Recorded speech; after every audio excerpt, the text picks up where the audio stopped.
నమస్కారం స్నేహితులారా. ఈరోజు మనము కర్ణాటక రాష్ట్రము హాసన్ జిల్లాలోని పవిత్రమైన క్షేత్రము రామనాథపుర సందర్శించబోతున్నాము. కావేరీ నదితోనే వెలిసిన ఈ గ్రామాన్ని దక్షిణ కాశీ అని పిలుస్తారు. ఇక్కడ వెలసిన శ్రీ రామలింగేశ్వర స్వామి ఆలయము అత్యంత పురాతనమైనది మరియు ఆధ్యాత్మిక శక్తితో విరాజిల్లుతోంది. త్రేతాయుగంలో శ్రీరామచంద్రుడు స్వయంగా ఇక్కడ లింగ ప్రతిష్ఠ చేశారని పురాణాలు చెబుతున్నాయి. రావణ సంహారం తరువాత శ్రీరాముడు బ్రహ్మహత్యా పాతకం నుండి విముక్తి పొందడానికి రామేశ్వరంలో లింగ ప్రతిష్ఠ చేశాడని మనకు తెలుసు. అయితే తన ప్రయాణంలో భాగంగా కావేరీ తీరాన ఉన్న ఈ ప్రశాంత ప్రదేశానికి చేరుకున్న రాముడు ఇక్కడ కూడా శివలింగాన్ని ప్రతిష్ఠించి పూజలు నిర్వహించాడు. అందుకే ఈ స్వామికి రామలింగేశ్వర అనే పేరు వచ్చింది. ఇక్కడ హనుమంతుడు తీసుకువచ్చిన మరొక శివలింగాన్ని కూడా మనం దర్శించుకోవచ్చు. ఈ ఆలయము హోయసల మరియు చోళశైలి కలయికగా కనిపిస్తుంది. విశాలమైన ప్రాకారము, సుందరమైన చక్రాలు పర్యాటకులను ఆకట్టుకుంటాయి. ముఖ్యంగా కార్తీక మాసంలో ఇక్కడ విశేష పూజలు జరుగుతాయి.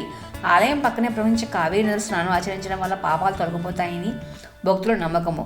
ఇక్కడ చేపలను కూడా పవిత్రంగా భావిస్తారు. వాటికి ఆహారం వేయడము ఇక్కడ ఒక ముఖ్యమైన ఆచారము. రామనాథపురంలోని రామలింగేశ్వర ఆలయము ఏ ఒక్క కాలానికో చెందినది కాదు. ఇది శతాబ్దాలుగా వివిధ రాజవంశాల పోషణలో అభివృద్ధి చెందింది. పురాణాల ప్రకారము ఇది త్రేతాయుగం నాటిది అయినప్పటికీ చారిత్రక ఆధారాల ప్రకారము దీని నిర్మాణము 10వ మరియు 11వ శతాబ్దాల మధ్య చోళుల కాలంలో ప్రారంభమైనట్లు తెలుస్తోంది. తర్వాతి కాలంలో అంటే 12వ 13వ శతాబ్దాలలో ఈ ప్రాంతాన్ని పాలించిన హోయసల రాజులు ఈ ఆలయాన్ని పునర్నిర్మించి విస్తరించారు. ముఖ్యంగా ఆలయ ప్రధాన నిర్మాణము మరియు గర్భాలయంపై హోయసల శైలి స్పష్టంగా కనిపిస్తుంది. ఆ తర్వాత విజయనగర రాజుల కాలంలో ఆలయ గోపురాలు మరియు ప్రాకారాలు ఆధునీకరించబడ్డాయి. ఈ ఆలయం ముఖ్యంగా హోయసల మరియు ద్రావిడ వాస్తు శిల్పకళ అద్భుత సమ్మేళనము. ఆలయము ఏకకోట పద్ధతిలో నిర్మించబడింది. గర్భాలయం పైన ఉన్న శిఖరము ద్రావిడ శైలిలో ఉండే క్లిష్టమైన చక్రాలతో కూడిన వరుసలను కలిగి ఉంటుంది. ఆలయంలో ఒక విశాలమైన నవరంగ లేదా ముఖమండపం ఉంటుంది. ఇక్కడ స్తంభాలు అత్యంత ఆకర్షణీయంగా ఉంటాయి.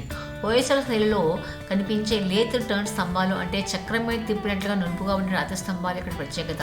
వీటిపై సూక్ష్మమైన శిల్పాలు చెక్కబడి ఉన్నాయి. గర్భాలయానికి ఎదురుగా ఒక అందమైన నంది విగ్రహం ఉంటుంది. ఈ నంది ఆకారము, దాని మీద ఉన్న అలంకరణలు చోళుల శిల్పకళా వైభవాన్ని గుర్తు చేస్తాయి.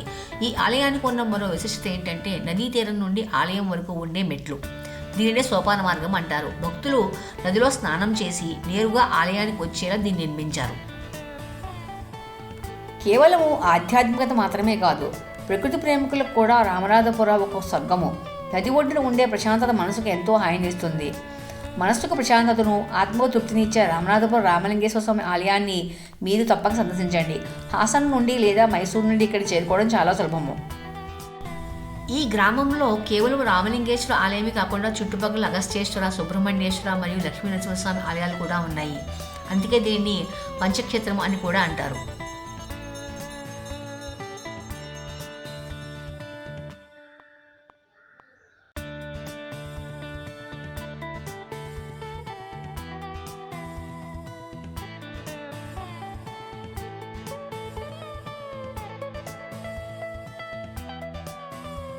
మా వీడియోస్ కనుక మీకు నచ్చినట్టయితే please do like, share, subscribe to our channel trips with Tripura.